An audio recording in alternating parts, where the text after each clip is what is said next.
आप देख रहे हैं द तर्कस। मैं कमला सिंह तर्कस और आज हमारी टीम उपस्थित है मेजवा के उस स्थान पर जिसको हम फतेह मंजिल के रूप में जानते हैं।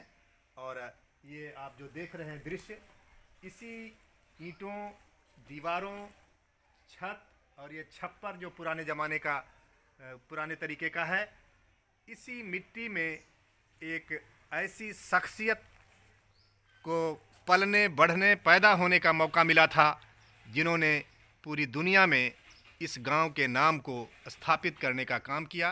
और उस शख्सियत जिनका नाम था अतहर हुसैन, लेकिन आज पूरी दुनिया में उनका नाम बदला हुआ नाम, एक शायर का नाम, एक रचनाकार का नाम, एक क्रांतिकारी का नाम कैफी आजमी के रूप में जाना जाता है।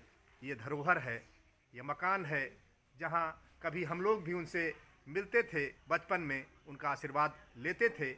और आज पूरी दुनिया में उनके बच्चों ने, शबाना आजमी ने, उनके बाबा आजमी ने और तन्वी आजमी ने एक ख़ास पहचान बनाई है अपनी कलाकारी से, अपनी अदाकारी से।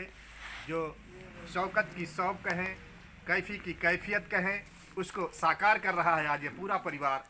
और उनके परिवार से जुड़े हुए जो उनके अटेंडेंट थे, गोपाल सुवेदी जो नेपाल के मूल नागरिक थे, उनको यहाँ का नागरिक बनाना, 9-10 साल की उम्र में अपने पास ला करके पढ़ाना लिखाना, उनकी पत्नी को भी पढ़ाना लिखाना, फिर बच्चों की परवरिश जिस तरह से उन्होंने किया अपने परिवार से, कोई उसमें अलग बात नहीं दिखती। ये अंदाज था, ये खासियत थी कैफी आजमी की। और यही है कैफी की कैफियत, जिसको सुनने के लिए आज लोग लालायित रहते हैं।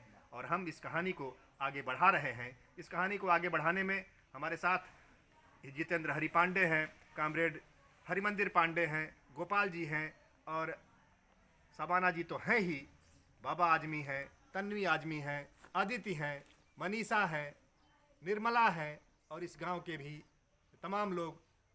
क्या नाम है आपका? बसंता जी हैं, अभी प्रजापति जी, सीताराम जी हैं। आपकी कहानी बताते बताते तमाम लोगों की आंखों में आंसू छलक आते हैं, झरझर झरझर बहने लगता है।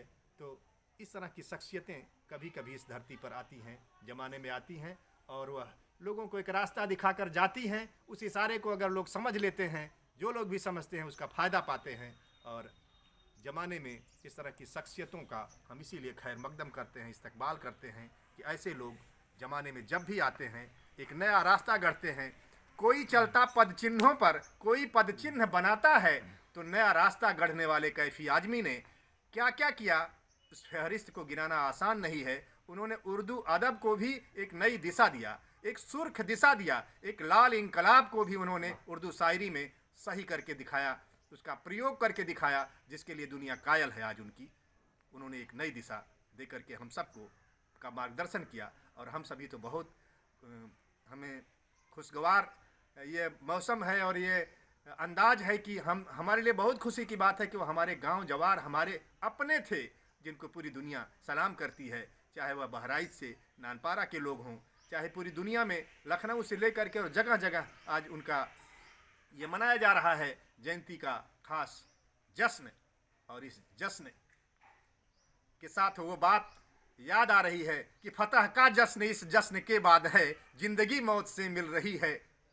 गले बांध लो अपने सर पे कफन साथियों, अब तुम्हारे हवाले वतन साथियों। इन गीतों को रचने वाला शायर, कालजयी शायर, वो कैफी आजमी हमारे थे, अपने थे और हम उनके हैं।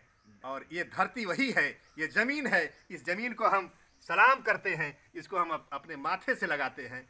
और ये मिट्टी की खुशबू है, ये मिट्टी की खासियत है, इस मिट्टी को हम सलाम करते हैं। और हमारी जिम्मेदारी है कि इस मिट्टी की महक को हम कायम रखें, ले करके अपने माथे से लगा करके और आगे बढ़ते रहें। हमको रास्ता मिलता रहेगा, क्योंकि कैफी साहब एक व्यक्ति नहीं थे, एक संस्थान थे, एक प्रतिष्ठान थे, एक पूरा का पूरा इतिहास समेटे हुए है। उनका पूरा घटनाक्रम, उनकी रचनाएं, उनका इतिहास, उनकी छोटी छोटी कहानियाँ, उनके संस्मरण, तो हम अपनी पूरी ताकत भर जितना हो सकेगा कैफी साहब को लोगों के बीच लेकर पहुंचते रहेंगे, आते रहेंगे और उसमें तमाम साथियों का सहयोग लेते रहेंगे। और हम फिर अगले एपिसोड में, अगली कड़ी में आपसे बात करेंगे। तब तक के लिए धन्यवाद।